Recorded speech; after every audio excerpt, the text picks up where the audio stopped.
A CIA veteran and a man who oversaw the capture of Al-Qaeda's third-in-command is facing nearly 3 years in jail. This during sentencing later today for leaking classified intelligence. John Kiriakou, who was the first to blow the whistle on Washington's torture program, later revealing the name of an alleged torturer at Guantanamo Bay. He was convicted on a law which hasn't been used for 27 years. Earlier this week, Kiriakou explained why he was driven to speak out. I've never gained anything for what I've said publicly. In fact, I've lost everything. And I believe I was prosecuted not for what I did, but for who I am. A CIA officer who said torture was wrong and ineffective and went against the grain. I'm not naive. I know that national security and intelligence and counterterrorism is a very tough arena. I knew that there was a risk to what I was doing. But I also know that debasing another person and serializing human rights abuses under legal paper is not the American way, and it's not something that as Americans we should be engaged in. We are not a lowest common denominator country measuring what is right by what others do, and the American way stands for something, and it is not torture. I never tortured anybody, but I'm heading to prison while the torturers and the lawyers who papered over it, and the people who deceived it, and the man who destroyed the proof of it, the tapes, will never face justice.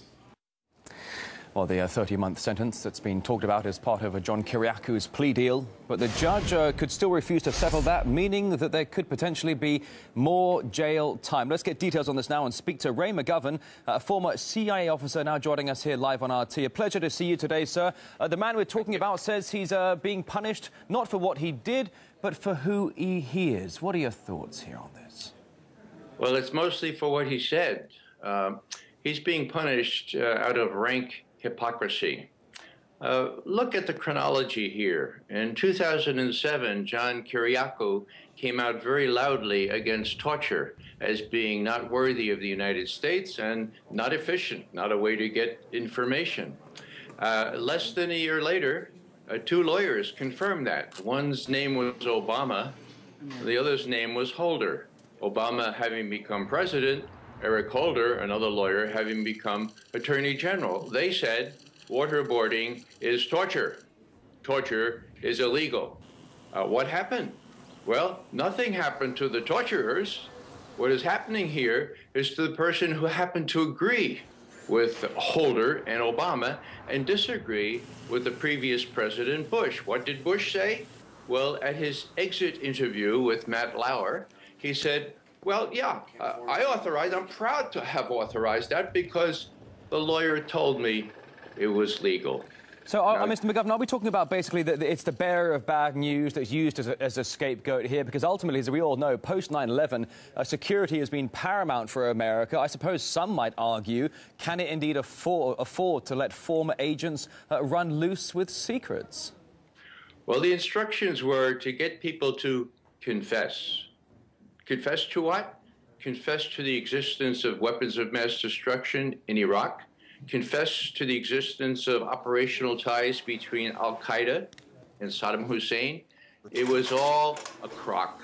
They had to make this stuff up, and you can't get reliable information from torture, but you know what? Torture works beautifully if you want unreliable information. And so they conjured up not only ties, not only weapons of mass destruction, but ties between Iraq and Al-Qaeda. And when we invaded that is the UK, and the US invaded Iraq, 69% of the people in the United States believed that there were operational ties between Al-Qaeda and Iraq, and that Saddam Hussein had something to do with 9/11. It was a masterful propaganda performance on the part of the United States and on the part of the UK.